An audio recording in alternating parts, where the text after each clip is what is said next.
भगवान कृष्ण की नगरी बनने वाली थी मिनी पाकिस्तान। योगी ने खबर मिलते ही जारी किया फरमान। बाबा की कार्रवाई देखकर मौलानाओं में मचा हड़कंप। योगी के फरमान से कांप उठे मुल्ला मौलवी। एक झटके में योगी ने बंद कर दी सबकी बोलती।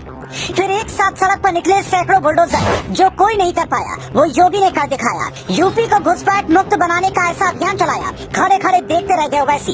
बीते कई सालों से भगवान कृष्ण की नगरी मथुरा को मिनी पाकिस्तान बनाने की एक ऐसी साजिश चल रही थी जिस पर अगर वक्त रहते योगी बाबा का ध्यान नहीं जाता तो आने वाले समय में हर हिंदू को मथुरा में कदम रखने से पहले 100 बार सोचना पड़ता। लेकिन योगी बाबा को जैसे ही इस प्लान के बारे में पता चला तो योगी गुस्से से लाल हो गए। इसके बाद योगी बाबा ने जो एक्शन लिया उसके बारे में सुनकर देश भर के मुल्ला मौलवियों की रातों की नींद उड़ गई होगी। बाबा का फैसला आते ही ओवैसी जैसे नेता बिलबिला उठे होंगे।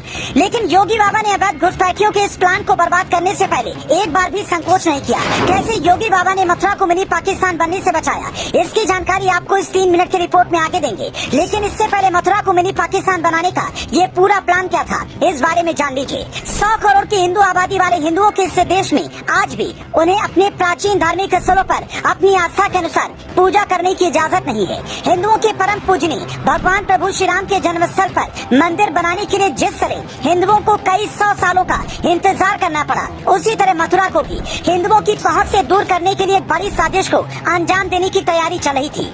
मथुरा के आसपास के इलाके में बड़े पैमाने पर बांग्लादेश और म्यांमार से आए रोहिंग्या मुसलमानों को बसाने का काम किया जा रहा था। ये रोहिंग्या पिछले 10 सालों से भी ज्यादा समय से मथुरा और आसपास के इलाकों में रह रहे थे और लगातार अपने जान पहचान वाले लोगों को म्यांमार और बांग्लादेश अपने पास बुला रहे थे। धीरे धीरे मथुरा में इन रोहिंग्याओं की संख्या इतनी बढ़ चुकी थी कि अगर समय रहते योगी बाबा की नजर इन पर न पड़ती तो ये पूरे मथुरा को चारों तरफ से घेर लेते और फिर मथुरा को मिनी पाकिस्तान बनने से कोई नहीं रोक पाता। लेकिन जैसे योगी बाबा को हिंदुओं के धार्मिक स्थलों के आसपास अवैध घुसपैठियों द्वारा चलाए जा रहे इस मिशन के बारे में पता चला तो योगी बाबा ने बगैर देरी की ATS को आदेश दिया और इन रोहिंग्या मुसलमानों को जल्द से जल्द हिरासत में लेने का काम सौंपा। ATS ने भी योगी बाबा का आदेश मिलते ही बगैर देरी के मथुरा से 50 से भी ज्यादा रोहिंग्याओं को अपने कब्जे में ले लिया।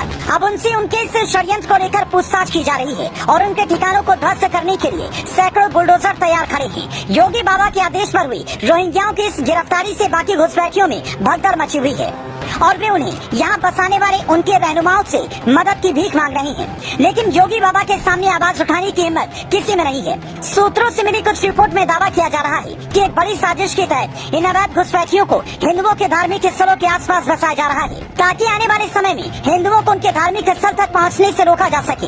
इस रिपोर्ट में कितनी सच्चाई है इसकी पुष्टि हम नहीं करते, लेकिन योगी बाबा के इस एक्शन ने हिंदुओं को एक बहुत बड़ी खुशखबरी दी है। जन्माष्टमी से पहले श्री कृष्ण की धरती से योगी बाबा के द्वारा की गई घुसपैठियों की सफाई को लेकर आपकी क्या राय है, हमें वीडियो की कमेंट में जरूर बताएं।